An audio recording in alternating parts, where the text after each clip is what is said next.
Hi, I wanted to mention a few words about something that is important for most people. Even if we don't have a job, we are doing things. We might even be a stay-at-home mom, which is a job that I can't even imagine, what it would be like myself. But what I'm referring to is our livelihood, skillful livelihood. In the Buddhist teachings, the Four Noble Truths, for example, the Buddha said that we suffer, and we suffer because of our desires, and that there's also a way out of this suffering, and it's through the realization of the Dharma, of the path. And this is the Eightfold Path that I'm talking about. And right in the middle of that path, in the heart of it, I guess we could say step 5 is usually how it's looked at, is skillful livelihood, or correct livelihood. In other words, how do we make our living? How do we spend about a third of our life working, and what do we do at that time? Is it really something that we want to be doing? Are we doing a job that's for our bettering of ourselves and helping others? So let's just take a look at that for a few moments here. Skillful livelihood is very important. I wrote down a couple of figures as far as if we started working even at age 21 and then retired at 65, that's 44 years of work. And most of us work considerably more than that. And if we had a 40-hour work week, we're looking at over 91,000 hours of work. 91,000 hours. We could say in that time, in our peak years, 21 through 65, we could say that we spend a third of our life working. And so it's very important. If we feel good about our work, if it's something that we really enjoy, and we've heard people say that I have the greatest job in the world, and whether we've said that ourselves, hopefully we have. We feel like we got the greatest job in the world. I do. I feel like I do. And so it's just a figure of speech. And if you're not saying that, that's kind of the thing that we should be looking at. Why is our job not what we want it to be, if that's the case? Coming from the Midwest, I met a lot of people that had jobs that paid well, and they didn't like their jobs. So they were sucked into it and kind of drawn into it and stuck. They couldn't go anywhere. They couldn't really advance the way they wanted to, and they just didn't have the drive to do that, or the ability to do that, maybe not the education. They weren't able to drop out or to quit the job because it paid so well. It's paying the bills, and there's people that were relying on them to pay these bills. They had family, and they had benefits, from work.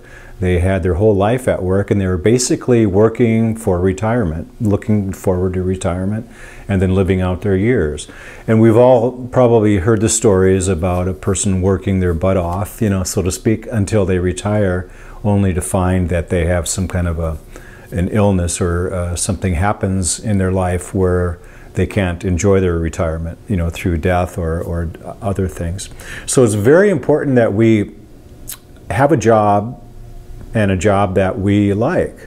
It's not always possible, but I think once we review this and look at it in such a way, we can understand how important our doing, being, and having are in this area. Our doing is our work. We're isolating it down to our work, and being is like who we are as a being. That's what I mean. Not the other kind of being as far as how we stand on something, but that has a part to do with it too. Our beingness is our role in life. How do we take on our role? And which is directly related to what we do. When people ask us, what do you do? Usually the first thing that comes up is, I'm a blah. I'm a movie director, or I'm an artist, or I'm a writer, or whatever it might be. And that's how we define ourselves.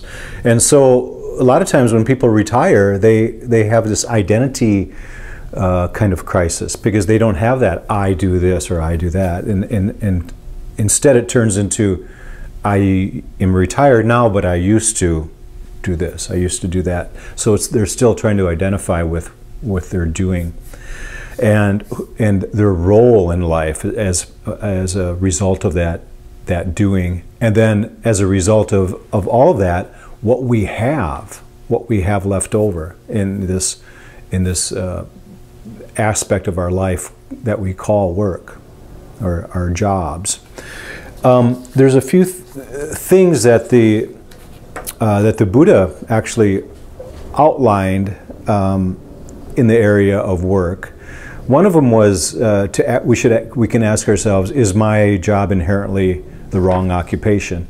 In other words, are we dealing in areas of specifically, are we related? Is our work related to weapons in some way?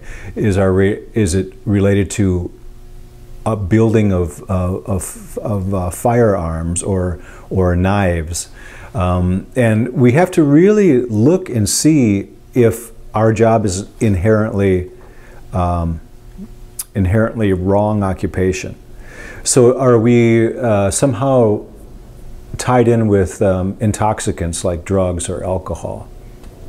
Are we somehow helping the industry of slaughter through like being somebody who's a butcher, for example, or somebody that is raising animals just for slaughter and sees the abuse of the animals?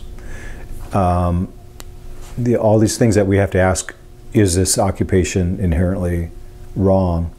Particularly when we look at the morality aspect of how we treat others, living beings. Are we somehow in the area of the prostitution, or are we trying to manipulate others and doing what they do not want to do related to our work? That's basically how we treat living beings. And is it motivated by greed? Are we doing our job just for the money? Are we doing something that we don't feel moral about doing, but it pays well? So we get involved in that kind of thing. Again, kind of getting stuck with the occupation. So are we directly involved with something that is a wrong, that we feel is a wrong occupation? These are questions that we have to ask ourselves. Another thing, does my job lead to the breaking of any of the precepts? Now, the precepts are refraining from killing, from stealing, from indulging in intoxicants, sexual misconduct, and stealing. I think I got those 5, but they're the basic precepts for what we would say lay people. And if our job causes us to break any of these precepts, it's probably something that we should take a really mindful look at and see if there's another occupation that we should feel good. Because the third area here, does my job disturb me and keep my mind from settling down?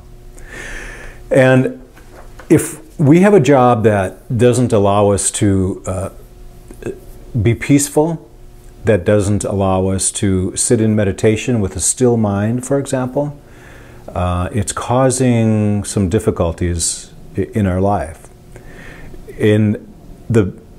When we look at our job very, very mindfully, is there any reason at all that it does not allow us to live a life of compassion, live a life of loving kindness and generosity? So, what I'm referring to is just the opposite of greed, hatred, and delusion. And does our job allow us to feel good when we're done with it? Do we feel good about sharing what we do with others? Do we feel complete in doing this job? And usually what we do, if it's related to helping other people, which most jobs are, they're involved with other people. If it's a worthy job that makes the lives of others better and easier, it generally is a good occupation for us. If it helps benefit ourselves and our loved ones as well. And also, if this job is benefiting others in such a way that we hear about it repeatedly and it pays accordingly. So in other words, when we look at a person's occupation, the people that benefit the most people have the most, they get the most reward out of it in the form of monetary and maybe benefits and that kind of thing. So what I'm referring to is, if there's somebody like a doctor who is helping a large number of people, oftentimes they will be reimbursed accordingly. If somebody has an occupation where they're just kind of struggling to get along and they're maybe selling a product, this is just an example. They're selling a product that they don't believe in, that they have to kind of push it to get it out there because people don't really want it anyway. It's not going to last. It's not going to be an occupation that somebody, there's a little bird out, that somebody's going to be able to really adhere to and make a wonderful career out of, because it's just something that they don't believe in. And even in a mild way, they're breaking some of the precepts. They're not helping themselves, they're not helping others, and it doesn't allow their mind to settle down. So in meditation, if our job, our occupation comes up in a disturbing way, that's an indication right there that we should take a look at it in a very mindful way. And so we can, in this way, we can use our meditation, because meditation is a letting go, it's a reducing, it's a renouncing. And if we use that to kind of be able to take a look at our life, particularly in the area of skillful livelihood, we can use our meditation very wisely, and just to see how mindful we can be and what comes up for us in the mind. Is the mind settled? Are we happy with what we do? Is it benefiting ourselves? Is it benefiting others? Does it make us feel complete? And another thing we can do is to make a little list of what our dream job, if there's a spiritual being that gave us a calling in life and said, this is what you should be doing, and if we're not doing that, we should ask ourselves, why? Thank you.